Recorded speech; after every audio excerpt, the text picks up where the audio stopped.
Hello, ladies and gentlemen. My name is David Rice. I represent the Lord. I represent Jesus Christ, my Lord and Savior. And today I want to talk about HIV and AIDS and how it can be prevented. First, I want to get into the reason why HIV and AIDS has been going around for years.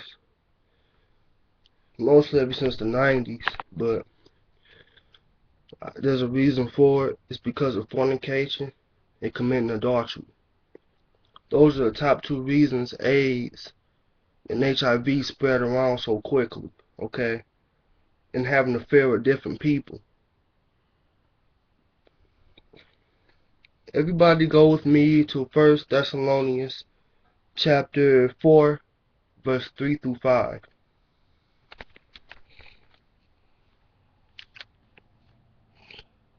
It says, "For this is the will of God in sanctification, that you abstain from sexual immorality, that each of you know how to control your body in holiness and honor, and not in the possession of lust like the Gentiles who do not know God." Okay. Today I'm reading from the English Standard Version. This is not the King James. But in my other videos, I usually use the King James, but it pretty much reads the same, but the words are kind of different. So, everybody go with me to verse 4 again. "That each one of you know how to control your own body." That each one of you know how to control your own body, okay? We have to control our own body. If we don't control ourselves, who will? Who will? This is why a lot of diseases go around. It's like a demon controlling you to have sex, Sexual demons. That's why we have to learn how to control ourselves. And I'm going to also talk to you guys about how sex can become your idols. Sex can become your idol. Everybody go to Colossians chapter 3 through 5. Colossians chapter 3, verse 5.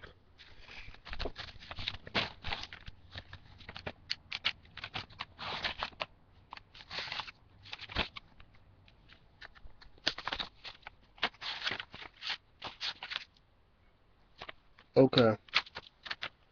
Chapter 3, verse 5. "Put to death, therefore, what is earthly in you: sexual immorality, impurity, possession, evil desire, and covetousness, which is idolatry. Put to death, therefore, what is earthly in you: sexual immorality, impurity, possession, evil desire, and covetousness, which is idolatry." You notice it said sexual immorality. It says sexual immorality. If you read the last part of the verse, it says it's idolatry. So sex can become our idols, okay? It can become our idols in many ways. First, when you want sex all the time. When you want sex before you serve God, you know? And also, sex can hurt you. Also, yes, sex is good, but not if you're not married. And not if you're cheating on your spouse. Especially if you're cheating on your spouse. That's also how diseases come about, If you're cheating on your wife or you having sex with many women, you hurting yourself. This is also in the Bible. Not word for word what I'm saying, but this is in the Bible. You hurt yourself. You can hurt yourself.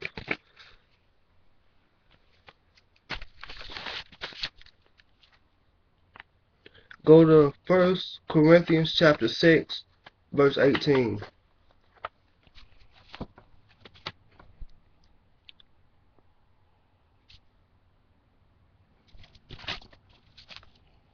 Flee from sexual immorality.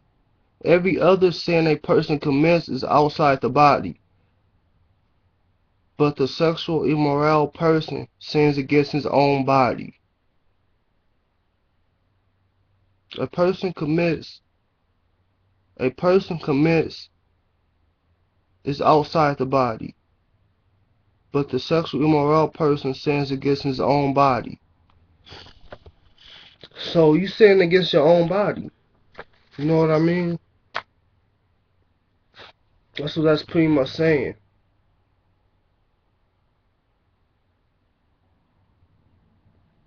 You hurting yourself when you have sex with all these women, and when you have sex with all these men. You hurting yourself.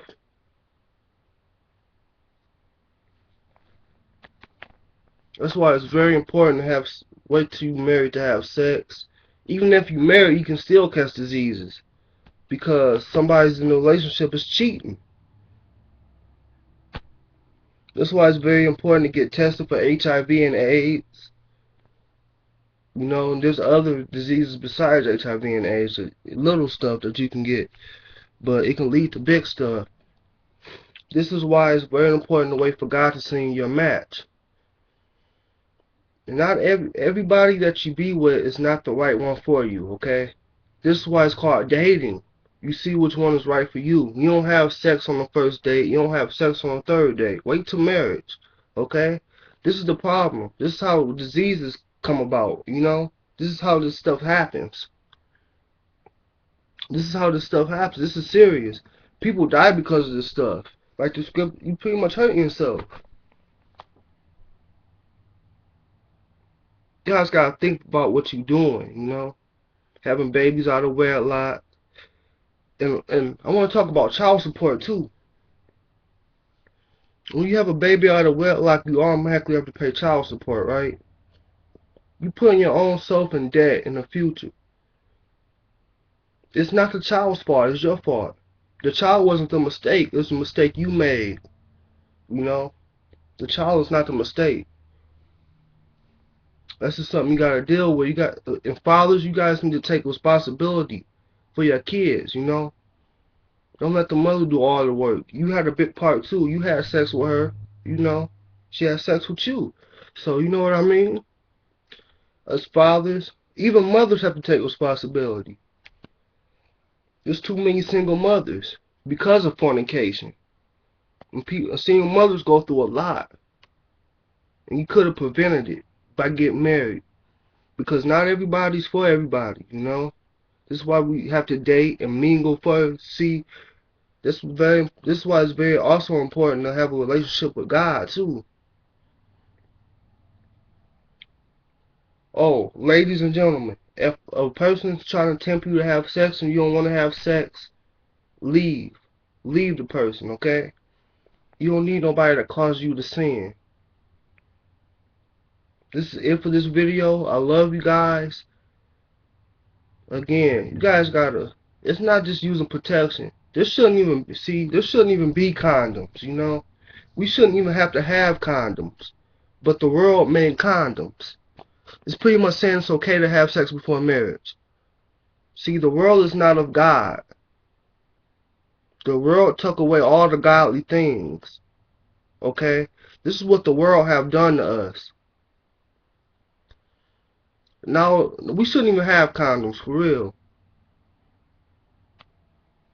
You think they had condoms back then? Back in the Bible days, the ancient days and stuff? No, they didn't have condoms. Because this is the worldly stuff. It's pretty much saying it's okay to have sex. Okay, I'll talk to you guys later. God bless you. Peace.